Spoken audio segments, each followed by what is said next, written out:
Hello everyone and welcome to a most exciting game from round 6 of the FIDE World Team Championship. It's England versus Iran. This is board 4. We have John Speelman versus Alireza Firouzja, and I don't know, some of you may know John Speelman, some of you may not. Those of you who are older definitely know of him. Now he's 62 years of age, but in some 1989 he was ranked among the top 5 chess players in the world, maybe even top 4. It was Kasparov, Karpov, then maybe Short, and then John Speelman with Belyavsky and Ivanchuk somewhere, very near. But definitely a strong player. He wrote several chess books, most of them on the endgame. So definitely a strong opponent for young Iranian grandmaster. So without further ado, let's check out the game. But before that, we do have some nice photos, all of them compliments of David Lada, who is the official photographer of the event. There you have it, and an excellent photo of John Speelman. Very nicely done. And also we have a very nice photo of both Firouzja and world junior champion Parham Maksudlu, who is playing board 1 for Iran. Just a monster chess player, having an excellent tournament. But okay, it was maybe in today's joust against England that he faced his first bump in the road. But we're gonna talk a bit more about the results after. And I don't know if I mentioned, John Speelman was qualified twice for the candidates tournament. Once, first time he qualified, he was kicked out by Jan Timman, and then second time he qualified, he was kicked out by Nigel Short. But okay, and also I sent Lada your regards that you demand more photos of Alexander Grishchuk, so there you have it, a very nice photo of Sasha. So let's just enjoy that for a moment. If you think about it, Sasha is somewhat like Barney from How I Met Your Mother. It's just not possible for him to take a bad photo. I'm just gonna put it out there. But yeah, now really without further ado, let's check out the game. Speelman with the white pieces opens with knight to f3, the Reti opening. We have knight to f6 by Alireza, g3, g6, and now just b3, preparing to fianchetto the other bishop as well. We have d5, bishop to b2 and c5. So Speelman going for some hypermodern development, and Alireza just plays it principally, grabs the center with the pawns, which of course makes sense. Bishop to g2, bishop to g7, and both players castle. And here e3. We have rook to e8 by Alireza, and already this is only move 7. We have a completely new game that has not been reached before. d4 by Speelman, we have c captures on d4, and now e captures on d4. Bishop captures on d4 seems like a wiser decision, with the idea that you do want your bishop to remain very active, but this way your opponent's bishop will be very active as well. And white has a different plan. He plays e captures. Now he has a lot of control of the e5 square, as you can see, so perhaps even the knight can find an outpost there. And if not, it's just a very strong position for white. With the black rook on e8, black will have some troubles performing e5. We have bishop to f5 from black, and then now comes c4. Again, a principal decision. You don't want your pawn to remain a backwards pawn on c2, so you do want to advance it as far as possible. D captures on c4, B captures on c4, and now just knight to c6. Alireza continues development. The position pretty much is asking for d5, which is of course playable. But then after knight to b4, you can see the knight and the bishop are, very harmoniously working together. Maybe knight to d3 is an idea, so not a lot of problems for black here. So instead, after knight to c6, we have queen to b3 by Speelman, going after the b7 pawn. But here you have a problem. Here Firouzja goes knight to a5, and now Speelman's queen is under attack, and also the c4 pawn is under attack. So you can defend the pawn either by going queen to b4, or you can go queen to c3. Queen to c3 is really an adventurous move. You have to see really far ahead, and it's not all that easy. If queen to c3 was played, rook to c8, still going after the c4 pawn. Now comes knight f to d2 defending, and now that the knight has moved, knight to e4. just attacking the queen and also the knight here. Knight captures, bishop captures, temporary piece sacrifice, and now just knight captures on c4. And now, of course, the threat is capturing the bishop and then picking up the d4 pawn, which would come with an attack against the queen and the rook on a1 that is undefended. So you do have to play knight. You can't move the bishop. If you move the bishop, then just the bishop captures here will be deadly. So knight to a3. You have to make the rook on a1 defended. Knight captures, queen captures, now just bishop captures on d4, queen captures on b7, and now after not capturing immediately, first rook to b8, attacking the queen, queen d5, and now just bishop captures, rook captures, and we would get this position where black is up a pawn, but white has a knight and a bishop for a rook. So white is to be preferred here, but it's like I said, an adventurous move, this queen to c3. So here Speelman played queen to b4. He keeps an eye on the c4 pawn, but now well, this just blunders a pawn, and I'm sure you'll see why it blunders a pawn. If not, I'll give you a second. You don't have to pause the video or anything, just, you know, enjoy the position for a bit. You can see that the queen is defending the knight, so there are no problems there, but just bishop to d3 comes with an attack on the rook and on the c4 pawn, and this is the problem. After rook to c1, which no doubt Speelman saw, Firouzja just played bishop captures on c4, and now there's a problem. You cannot capture rook captures on c4 because knight to d5 comes with an attack on the queen, and you do have to keep an eye on the rook. You can't go to b3, you can't go to c3, you have to go to a4.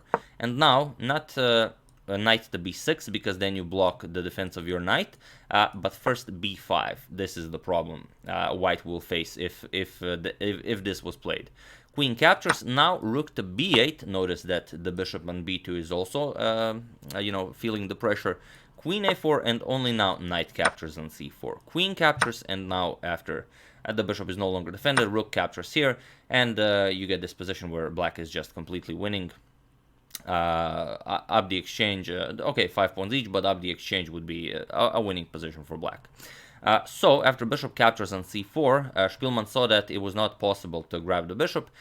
He just went knight b to d2, sorry, knight to d2, attacking the bishop on c4, and sorry, the other knight goes to d2, and now just bishop to d5. So it's a clean pawn. White doesn't really have anything to show for it. Knight to b3 now, trying to exchange a knight for a knight, so perhaps the queen can also pressure some of the queen side, but not really. For now, the threat is knight captures knight. So knight to c6 comes with an attack on the queen, and even though the knight blocks the bishop's defense of the b7 pawn, it is not possible to capture here because knight captures d4 opens up an attack against the white queen, and also there's a double attack against the knight on f3, so here, after you move the queen, you just lose the game. You would captures with check, captures, you're down a piece. So after knight to c6, we have queen to b5 by Speelman, and now Alireza just pushes the queen further back. a6, we have queen back to e2, and now comes bishop to h6. This bishop is now assuming this, well, diagonal from where the bishop will be much more active.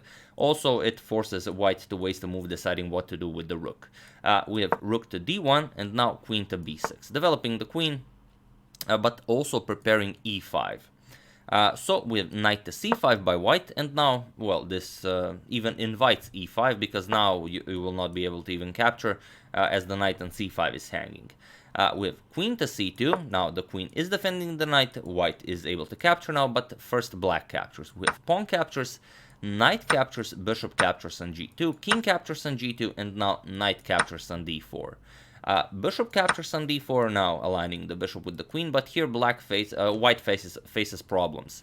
It seems that white is still doing perfectly fine. He's just down a pawn, but here's where things get really crazy.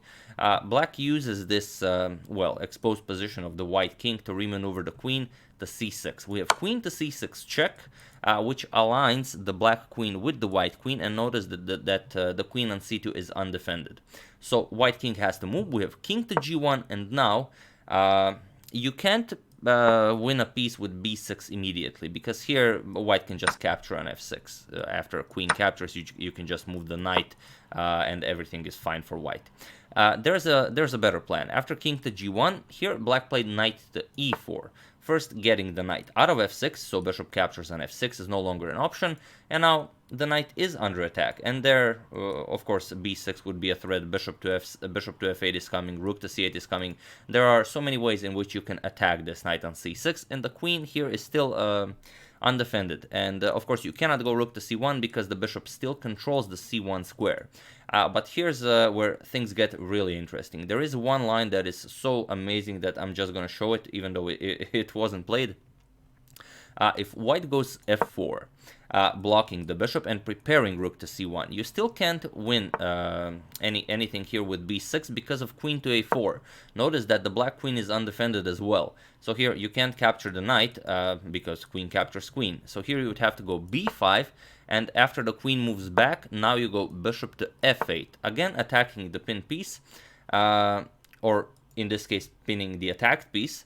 But then rook 8 to c1, just defending, and here's where things get really interesting. Knight captures, bishop captures, and now, of course, you see the move. You can see that the queen is controlling g2, rook to e2. Now the queen is threatening checkmate, and there is very little white can do here. To prevent checkmate, white has to go bishop to f2, completely crazy position, blocking checkmate and opening up an attack against the black queen, and now comes the craziest move, queen to h1. You just have to remove the defender of the bishop on f2. King captures, now you capture the queen while attacking the rook on c1, and now the white rook and the bishop are under attack. The only way to save both of them is to attack the black bishop. Black responds with b4, defends the bishop and attacks the rook. And now comes rook to f3, defending the bishop, and now just rook captures on a2, grabs a pawn, and black with two extra pawns, well, two connected pass pawns on the queen side, will have a winning position. But it's just an amazing position. First that rook to e2, and then queen to h1 check, temporary queen sacrifice, just you know, beautiful. But okay, it was not played in the game, but I just wanted you to see, you know, how poisonous the position was. After this knight to e4, we have knight captures on e4, queen captures on c2, now we have knight to f6 check. So instead of going through all of this and trying to save something, after this knight to e4, white just decided to give up the queen. So knight captures on e4, we have queen captures on c2, and now comes a fierce attack from white, knight to f6 check. So here, of course, you don't want to go under the mask of the bishop, king to f8, and now you can either capture on h7 or do something else, but one thing you can't afford is to give white time, you know, to create some sort of an attack, or that's what the black doesn't want to do, and white doesn't want to give black the chance to consolidate. If you capture the h7 pawn, then you can go king e7, let's say bishop to f6 check, king to e6, and now you don't have a good way of continuing the attack. You know, you can't bring this rook over to e1, and well, if rook to e1 check, you can just hide in the king side. h3, if you prepare g4, just rook captures, and g5, you create more room for the king on g6, and black will escape. So what's the other thing you can do? Here Speelman tried knight to d7 check. And okay, if you go back, white's just going to repeat moves, so you can't go back, you have to go in the center of the board. We have king to e7, now comes bishop to c5 check, forcing black to move. We have king to e6, and now rook to d6 check, bringing the king deeper into the position. We have king to f5, and now it's interesting, you can either choose, well, what was played in the game, but you could also try a rook to f6 check, for example king g4, now king g2, and it looks deadly. It looks like black is getting checkmated for sure, but the you know, the thing is he's really not. For example, rook 8 to d8, black just prepares to eliminate this knight. The knight will be a powerful attacker. If you could switch this knight over to f6, then black really would be in trouble. But here, even after h3 check, king h5, you don't really gain anything with g4. For example, if rook captures, making room for the knight, black will just eliminate the knight, and there's no more attack going on at all. So here, after king to f5, Speelman tried rook to d5 check. king to g4, and now rook 8 to d1, just doubling up here, preparing rook to d4.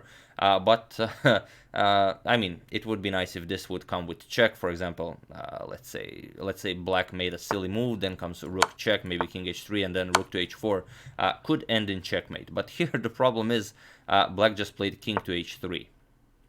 And now there are no more possibilities here because rook to d4, rook to d4 does not come with check. If you play rook to d4, then rook e1 will be checkmate, and whatever black plays, whatever white plays doesn't really make any difference, because here it's actually black who threatens checkmate. You can easily imagine queen to e4 followed by g2, and it's amazing to see that the king is actually participating in this attack so actively. King is one of the mating pieces. So here you could, let's say you want to prevent queen e4, you could go, it's hard to even imagine, you could go knight f6, prevent queen e4, but then just queen e2. Again, you can either go queen f3 and deliver checkmate on g2, or even if black prevents that, then you just the good old-fashioned queen e1 check, just a nice queen sacrifice for checkmate, as the black king still controls g2. And it's just one of those positions that you don't see every day. I mean, this king on the king on h3 is just an amazing piece.